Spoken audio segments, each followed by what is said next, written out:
Morning, talking some Brooklyn Nets now. They lost to the Hornets yesterday at home. James Harden struggling again. Been a rough start to the season for him. 2 of 8 from deep yesterday. Turned the ball over 8 times.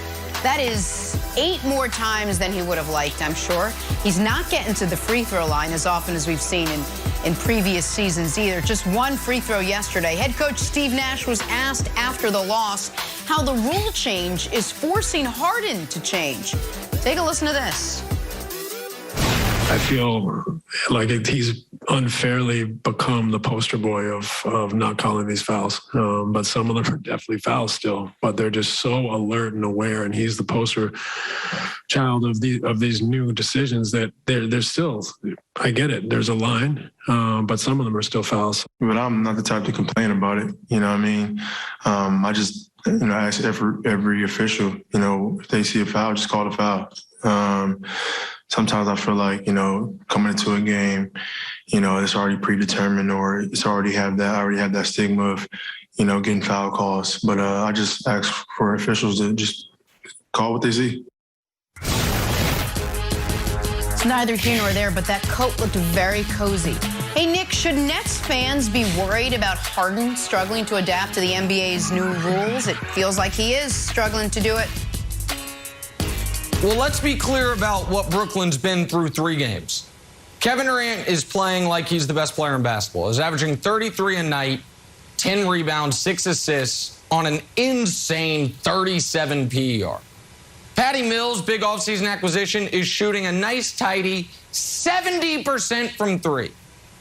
And despite that, they're 1-2, and if not for a meltdown by Philly in the final 5 minutes of that game, they'd be 0-3. So what's going on here?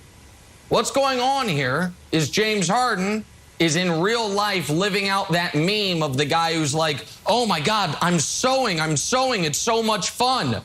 And then when it's time to reap what you've sown, it sucks. The reason James Harden is the poster boy for this rule is because James Harden was the reason for this rule. Trae Young to a lesser extent, Steph Curry a little bit, but really James Harden. The league said, we are letting the players have gotten so smart, they have figured out how to exploit the rules as written, and they are changing the way the game is supposed to be played. So now one must adjust. And Broussard, it's going to be very interesting to see if Harden can. Because James Harden, Apex Harden, the 3 years in Houston, when he won 3 straight scoring titles, he averaged an unprecedented 23 combined three-point attempts and free throw attempts a game. 12 and 11 a game. It's why his scoring was so off the charts. Last year with Brooklyn, in a slightly different role, it was 7 three-point attempts, 7 free throw attempts. It is now, very early, 7 three-point attempts, 3 free throw attempts. If James Harden is not getting calls, he goes from an MVP candidate to a simple all-star. Thus far this season, he hasn't even been an all-star, but that's what he goes to. That's a problem when you now just have a big 2 in Brooklyn. Well, look, if you're right, then yeah, it's a serious problem. And let's just keep it real. If you're right and James Harden is now just your average run-of-the-mill perennial all-star, then they're not going to make the finals, all right? But yeah, I'm not ready to say that after 3 games, Nick. I mean, this is a guy that you have said in the past is the best player ever never to win a ring. Not to win a ring. This is a guy that all of us have said is one of the top handful of scorers and one-on-one players ever. And now after 3 games, I'm just going to say, he's Zach LaVine. No, I'm not ready to go there. He is still a great three-point shooter. He is still a great finisher. And I think what's happened, Nick, is a few things. One, over the course of the last several years, he's developed a habit of when he goes to the hole, looking to create contact, looking for the contact, and expecting the foul call. All he has to do is adjust to now, let me go looking to finish, or make a play, a pass, a lob, or something like that. But let me go not expecting a foul call or bailout, whatever you want to call it, but to finish. and he's strong enough where he can finish. I also think, and you heard him talk about this after the game, he talked about his lack of confidence. I'm not there yet as far as my confidence, which shocked me for an all-time great player. But what he was talking about is the confidence from the injury. Last year with the hamstring was the first major injury of his career. His career. And so if you look at how he played when he came back against Milwaukee with the bad hammy, he was the same way, tentative, not, as aggressive. And it's been that way at the start of this season. So I think he just has to get full confidence in that hamstring, make the mental adjustment of finishing rather than looking for the foul call, and be more aggressive. They need him to get 25 plus a night now that Kyrie's not there, Wilds. And I think he will do it. Yeah, I think he'll eventually figure it out. Just go to the hole and look to score rather than look to draw a foul. But Steve Nash needs to spare me with the saying that he's the poster child for this. Steve Nash, two-time MVP, said to Trae Young when he was backing up, said, "That's not basketball." That is the defining quote from a former great player that was helped push this rule through. So the idea that Steve Nash is now complaining, Nick, about the rule that he pushed through and targeted Trae Young specifically when he had James Harden on his team, that's what you get. The other thing that's interesting to me, Nick, is that this is going to have a snowball effect on James Harden. Because when his three's not going down, what does he do?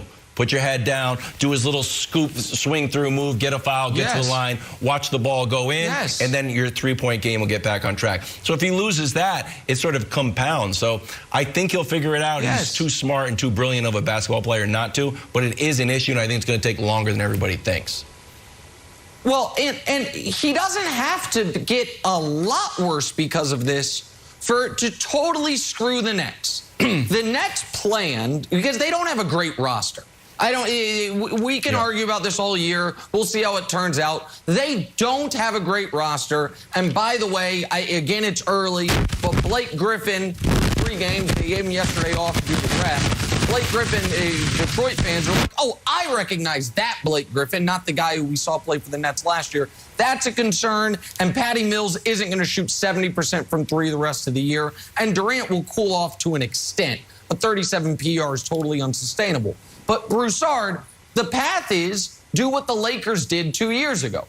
Have 2 top 5, top 6 players, lean on them, and then it doesn't matter how bad the rest of the roster is, or I shouldn't say bad, mismatch the rest of the roster is, you can still win the title.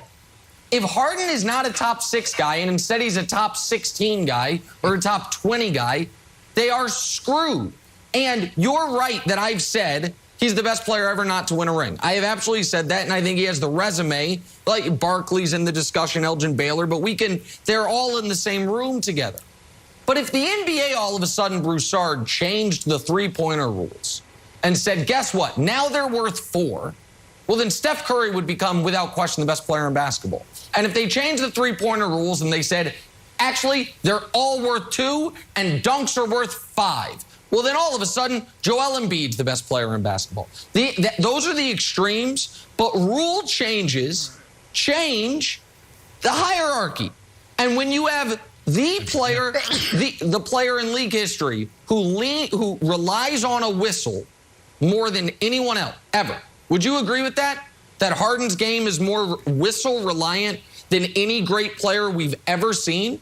I guess maybe one could argue Shaq in a weird way because he always got hammered. I don't know. But it's on the short list, right? This rule is going to affect him. And I don't know that he's ready to change. I don't know if when you've done something one way for 8 years in a row, are you able to change? Yeah, he's able. He'd be on that short list. But the three-point rule and the foul call rule, those are, you mentioned it, that's an extreme compared to something that's not as extreme. If he can't adjust to not getting foul calls, then he's not what we thought he was. Simple as that. I mean, you can adjust to that. All right, you can ball, go finish instead of looking for the call. And I think he can do that. And I also disagree, Nick. I think you are way too down on the Nets roster. I mean, have you seen LaMarcus Aldridge? He's playing fine. You mentioned Patty Mills. Blake Griffin is 3 games. I think Blake's going to be fine as a role player. They got, Nick Claxton will get better. Like, I think this team has depth because I need role players. I don't need another star with Harden and Durant. Obviously, Kyrie would help, but I'm just saying, those other guys don't have to be stars. They can be role players, and I think they're fine.